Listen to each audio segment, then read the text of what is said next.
Hi guys, welcome back to my channel Lush Gardener. So some of you had asked me why is it important to filter the sand or the soil because sand is already very gritty. Now remember guys, apart from aquarium sand, because usually the larger granule of aquarium sand is already filtered and they have a lot of granules. They do not have, probably they might have only 1% of fine dust, but a lot of times it's not there because that is what I have been using.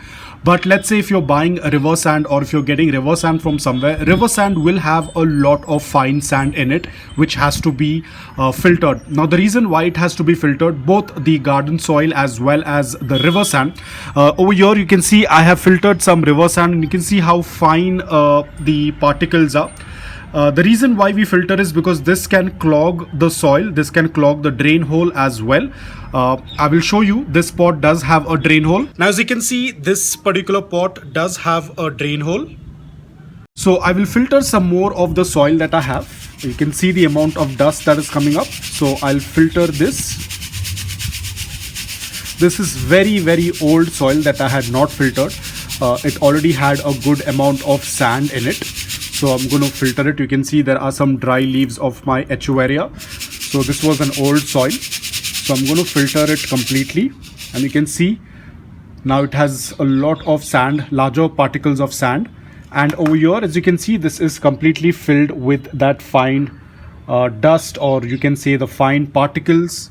You can see this. This can easily clog our drain hole, or it can make our soil very heavy. Apart from making the soil very heavy, it tends to hold moisture because it is very fine. It doesn't get dried faster as compared to these granules that you see. These will tend to dry faster if you're going to have it in your soil mix. That's why we only use this, what is remaining in the filter. This is what we use for our succulent soil, and in this is what we tend to plant our succulents, and not in this. So you can see this is very fine.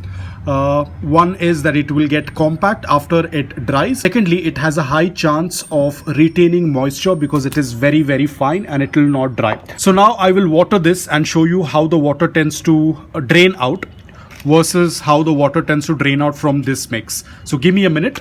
So I have an old broken pot which is okay for this example. So I'm going to cover the drain hole with a piece of rock and fill in this gritty soil that we have just filtered out. Fill it completely. So now we will add water and see which one tends to drain out faster and which one tends to hold the water or retain the water. So we'll go with the first one. There we go. This is the second one.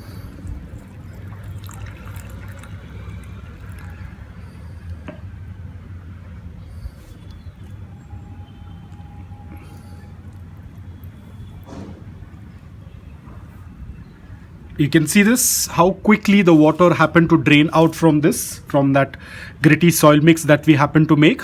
I'll add in some more water.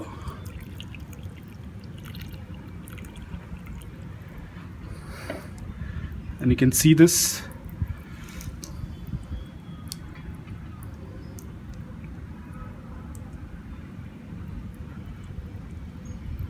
How quick the water has drained out.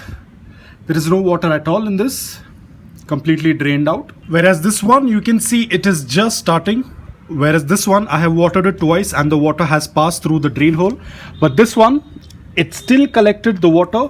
It is draining out. As you can see, there is a drain hole in it.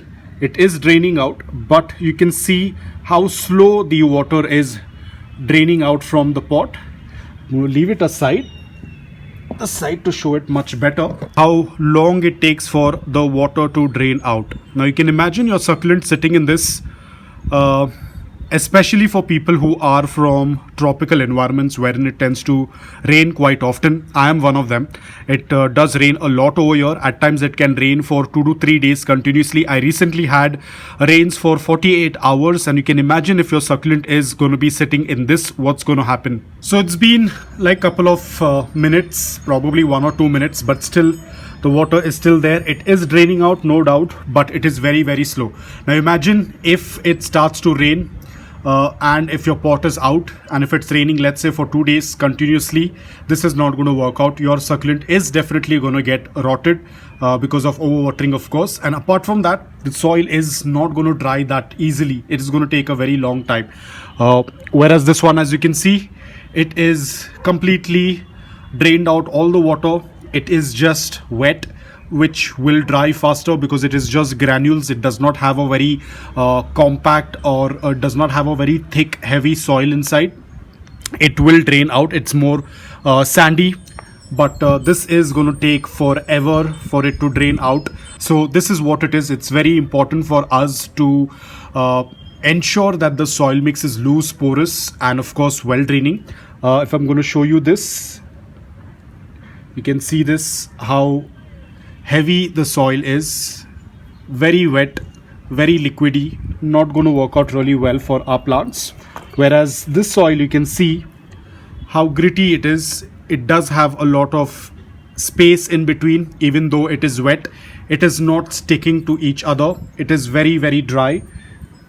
You can see this, it doesn't stick to anything. It's more like these granules. So guys, that's all about it. I just wanted to show you this, that why is it so important to filter your soil mix. I know for some people might say that it's too time consuming, or do we have a shortcut in it?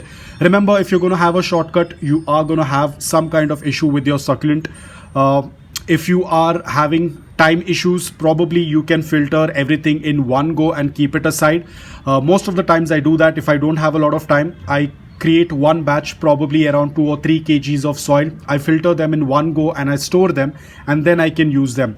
But let's say that if I want to do it very quick, then I take a small batch and I start doing it. It's absolutely fine for me. I don't have much issue, because what I know that if I'm not going to do this process, then it is definitely going to hamper my succulent, and then that is going to be even bigger mess. So I don't want to get into it. It's just as simple as filtering your soil.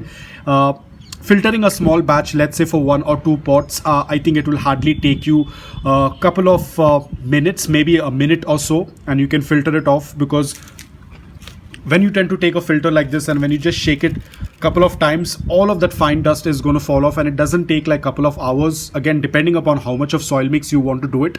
Probably on your off day or when you're free, you can probably mix a large batch and keep it aside, and then you can keep using it from that larger container. So it all depends upon that. So right now the soil is completely drained out, but it does have, let me show it to you.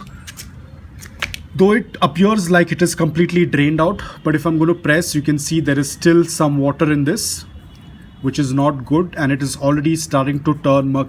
This kind of soil mix, I think it's going to work out much better for our water lilies or for lotus plants, but definitely not for succulents, because this is very, very heavy. Most probably for water lilies, I think this kind of soil mix is going to work out really well, but definitely not for our succulents. You can see there is still a little bit of water left. So this is definitely not going to work out for our succulent. Go for a mix that is very gritty, very loose, very porous. You can see this. It's almost like just moist but not wet kind of a thing. So guys, that's all about it. I hope that this video was helpful to you. If it was, please hit the like button, and if you're new to my channel, please consider subscribing to it. Until then, take care, stay safe, and keep propagating.